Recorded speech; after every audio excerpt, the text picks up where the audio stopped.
Maatewos boqonnaa 28.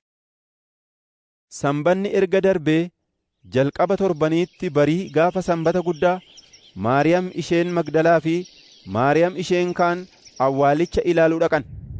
Kunoo ergamaan Gooftichaa Waaqa irraa gad bu'ee dhufee dhagicha balbala awwaalichaarraa garagalchee waan irra taa'eef sochii lafaa guddaan isaa ta'e. Bifni isaa akka bakakkaa, uffanni isaa akka cabbii adii ture. Warri eegdonni awwaalichaa isa sodaachuurraa kan ka'e rom'anii akka waan du'anii ta'an. Ergamaan sun garuu warra dubartootaan, Isin Yesuusin isa fannifamee ture akka barbaaddan anuu beeka. Hin sodaatinaa. Inni as hin jiru. Akkuma jedhe ka'eera. Kottaa iddoo reeffi isaa kaa'amee ture iyyuu ilaalaa. Ammas dafaa dhaqaa bartoota isaatti, inni du'aa ka'eera. Kunoos inni isin dura Galiilaa in dhaqa. Achittis isan argitu jedhaatii himaa. Kunoo ani isinitti himeera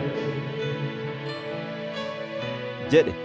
Yommus isaan sodaaf gammachuu guddaadhaan awwaalicha keessaa ba'anii bartoota isaatti himuudhaaf hin fiigan.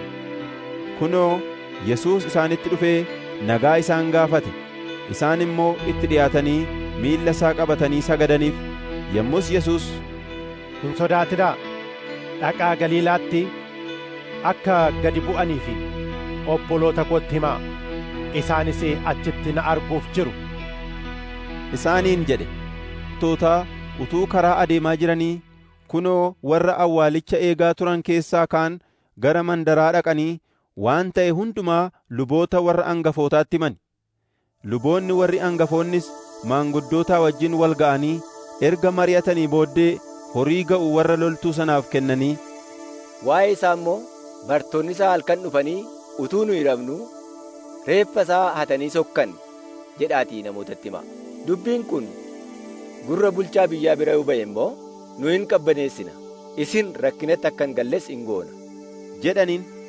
Kanaaf warri eegdonni horicha fudhatanii akka isaanitti himame hin godhan. Egaa dubbiin kun hamma har'aatti iyyuu Yihuudoota gidduutti akkasitti odeeffama.